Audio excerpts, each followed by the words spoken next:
வணக்கம். நான் உங்கள் ஜோதிடாசான் வஜ்ரம் அருள்ராம். ஆடி மாதம் பிறக்குதுங்க. நாளை ஆடி 1. ஆடி மாதம் அப்படின்னாவே விசேஷம்தான். அதே போல ஆடி மாதம் அப்படின்னாவே பூடை மாதம் அப்படின்னு சொல்லுவாங்க.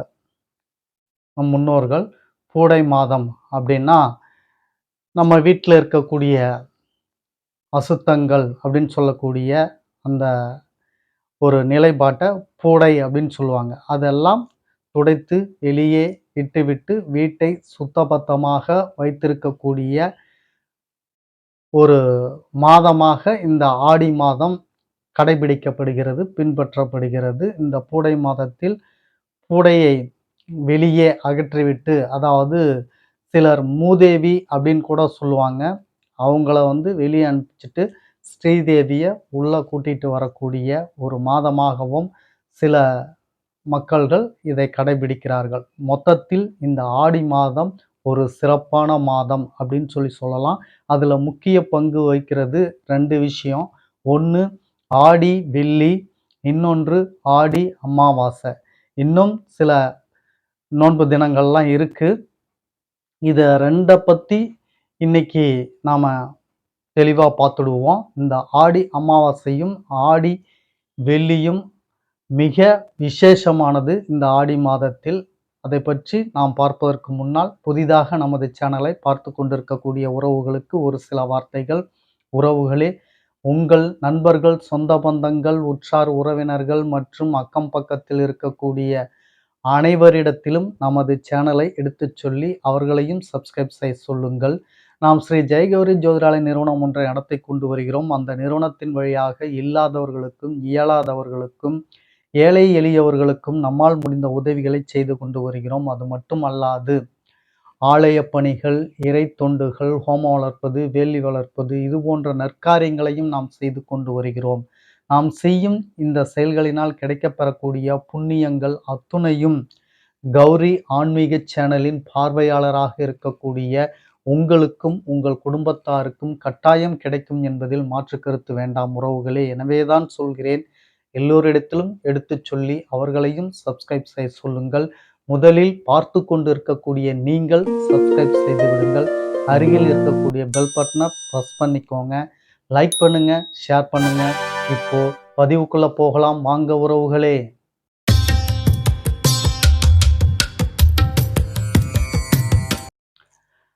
ஆடி மாசத்துல ஆடி வெள்ளி, ஆடி அமாவாசை இரண்டும் சிறப்பானது அப்படின்றத இந்த ஆடி மாசத்துல மக்கள் அனைவரும் ரொம்ப விசேஷமா இதை கடைபிடிச்சு கொண்டாடுறாங்க. இன்னும் நிறைய பேர்கிட்ட பார்த்தீங்கன்னா இதை பத்தின ஒரு விழிப்புணர்வு இல்லாம தான் இருக்குது. அதை பத்தி தான் நம்ம இன்னைக்கு பார்க்க போறோம். இந்த ஆடி வெள்ளியை எடுத்துக்கிட்டிங்கன்னா ரொம்பவும் விசேஷமான நாளுங்க. ரொம்பவும் சிறப்பான நாள் இந்த ஆடி வெள்ளி அப்படின்றது. அப்படி என்ன விசேஷம் சிறப்பான நாள் அப்படின்னா, அன்னையோட அனுகிரகம், அருள் உங்களுக்கு பரிபூரணமா கிடைக்கக்கூடியது இந்த ஆடி வெள்ளி அன்னைக்கு தாங்க. ஆடி வெள்ளி 4 வெள்ளி வருகிறது. சிலர் 5 வெள்ளியும் கொண்டாடுகிறார்கள். அது அப்படி இல்லை. ஒரு மாதம் என்று எடுத்துக்கொண்டீர்கள் என்றால் 4 வாரம்தான். அந்த 4 வெள்ளியில் நீங்கள் வழிபாடு செய்வதுதான் மிகவும் உசித்தமானது. 5வது வெள்ளி என்பது அந்த அளவுக்கு சிறப்பு கிடையாது. இந்த 4 வெள்ளியும் தொடர்ந்து அன்னைக்கு நீங்கள் விரதமிருந்து வழிபாடு செய்ய வேண்டும். பெரிதாக நீங்கள் அபிஷேக ஆராதனை அதெல்லாம் நீங்க பெருசாக ஒன்றும் செய்ய தேவையில்லை. அன்னைக்கு எளிமையான வகையில் நீங்கள் வழிபாடு செய்தாலே போதும். அன்னைக்கு எளிமையான வகையில் என்ன செய்யலாம் அப்படின்னு பார்த்தீங்கன்னா, யூஸ்வலா நீங்க எல்லாம் செய்யக்கூடியது தான். முதல்ல தீபம் போட்டுக்கோங்க. அடுத்தது பார்த்தீங்கன்னா தூபம், சாம்பிராணி, பத்தி, கற்பூரம் இவைகளை தூபம் இடுவதற்கு வச்சுக்கோங்க. நைவேத்தியம் செய்வதற்குண்டான என்ன அப்படின்னு சொல்லி பார்த்தீங்கன்னா, அன்னைக்கு மிகவும் பிடிச்சது இங்கதான் விஷயம் இருக்கு. அன்னைக்கு மிகவும் பிடிச்சது என்ன?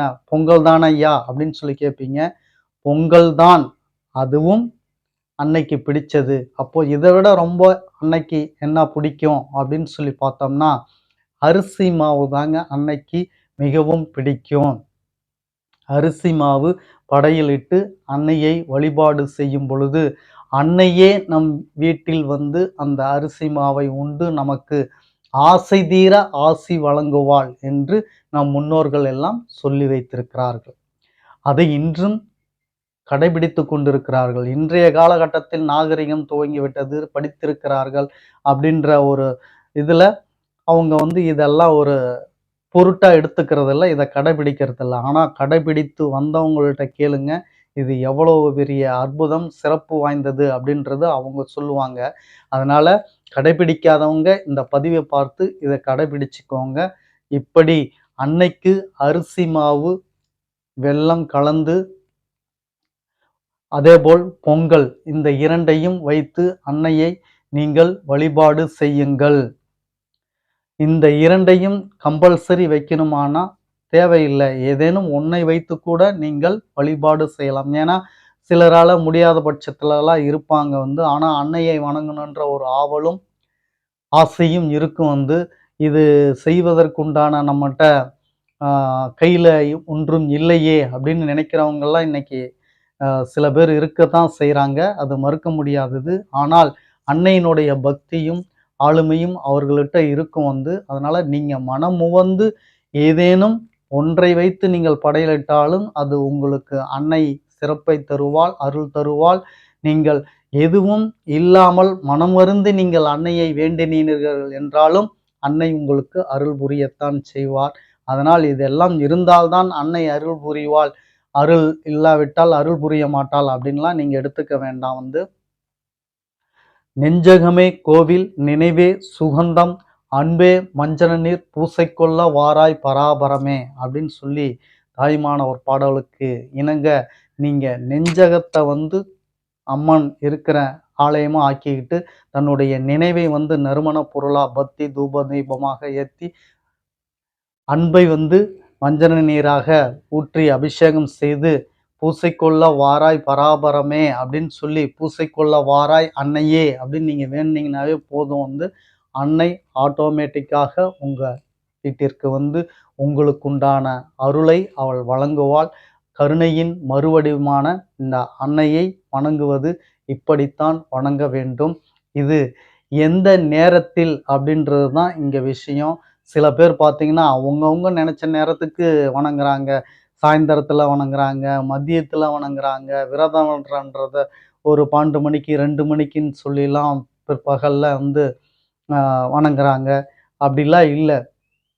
அம்மனுக்கு விரதமிருந்து நீங்கள் படையலிட்டு செய்ய வேண்டும் அப்படின்னு சொல்லி சொன்னா வெள்ளிக்கிழமை உங்களுக்கு விரதம் இருக்கு அப்படின்னு சொல்லி சொன்னா இந்த விரதம் என்பது வெள்ளிக்கிழமை நீங்க விடணும். ஆனா வியாழக்கிழமை நீங்கள் விரதத்தை ஸ்டார்ட் பண்ணிடணும். வியாழக்கிழமை மதியம் நன்றாக சாப்பிட்டு விட்டு வியாழக்கிழமை இரவு முழுவதும் நீங்கள் சாப்பிடப்படாது. வெள்ளிக்கிழமை அதிகாலையில் எழுந்து குளிச்சுட்டு நீங்க 9 மணிக்குள் வெள்ளிக்கிழமை பார்த்தீங்கன்னா 7, 8 to 9 வரைக்கும் பார்த்தீங்கன்னா உங்களுக்கு காலையில் 6 மணிலிருந்து உங்களுக்கு 9 மணி வரைக்குமே வந்து பார்த்தீங்கன்னா நல்ல நேரம் இருக்கும் வந்து. அதில் காலையில் 6 to 7 மிகவும் சிறப்பான ஒரு நல்ல நேரம். 6 to 7ல் நீங்கள் அன்னையை வழிபாடு செய்ய வேண்டும்.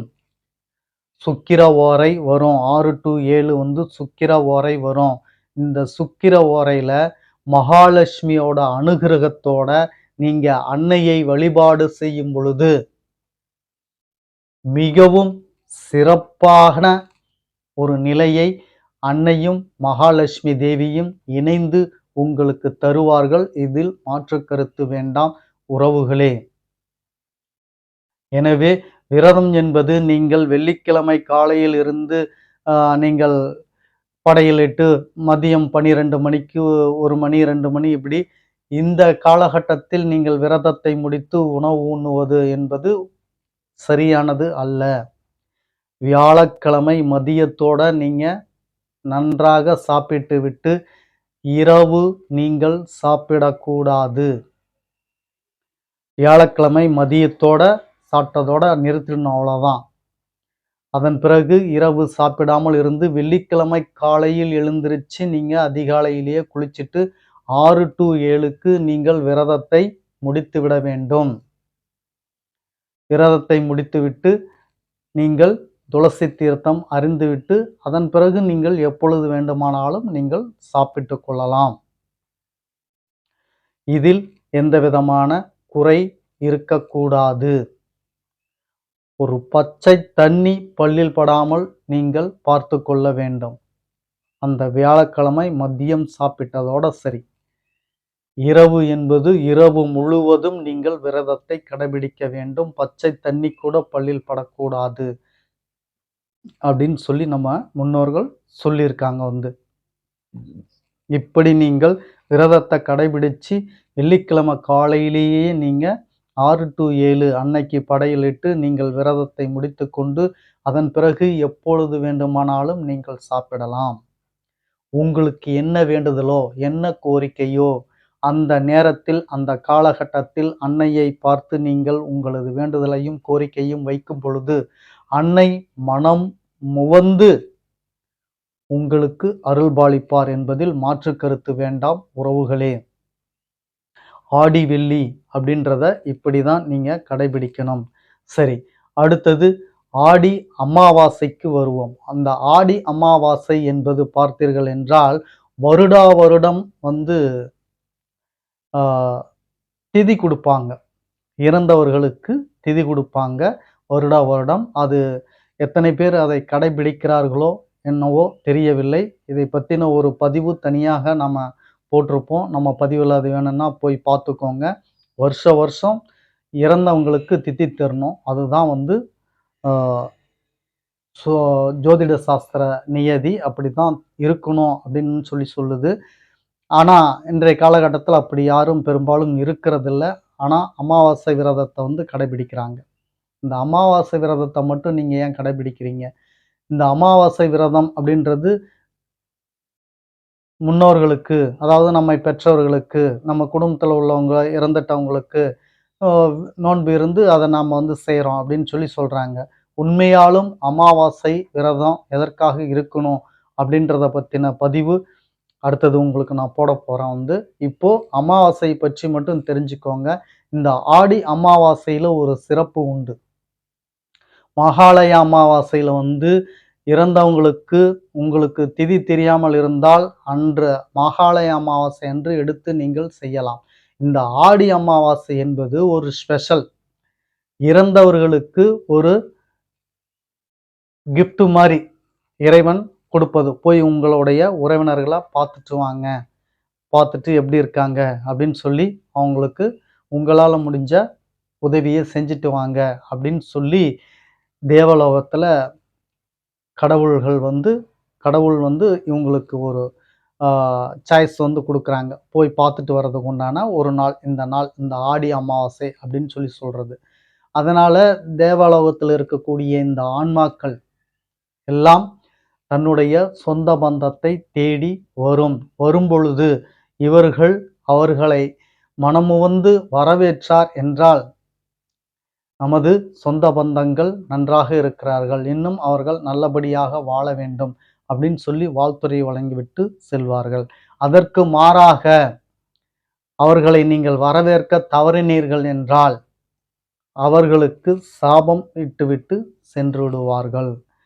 எனவேதான் ஆடி அமாவாசை என்பது முக்கியத்துவம் வாய்ந்த அமாவாசையாக இருக்கிறது. எனவேதான் ஆடி அமாவாசையை நீங்கள் கட்டாயம் கொண்டாட வேண்டும் அப்படின்ற ஒரு நிர்பந்தம் இருக்கு. இதை பற்றி பேசினோம்னா இன்னும் பேசிக்கிட்டே போகலாம். ஆடி அமாவாசையின் முக்கியத்துவம் இதுதான் அப்படின்றத நீங்கள் தெரிஞ்சுக்கோங்க. மேலும் அடுத்த பதிவில் உங்களை சந்திக்கும் வரை உங்களுக்கு நன்றி, வணக்கம் சொல்லிக் கொள்கிறேன் உறவுகளே.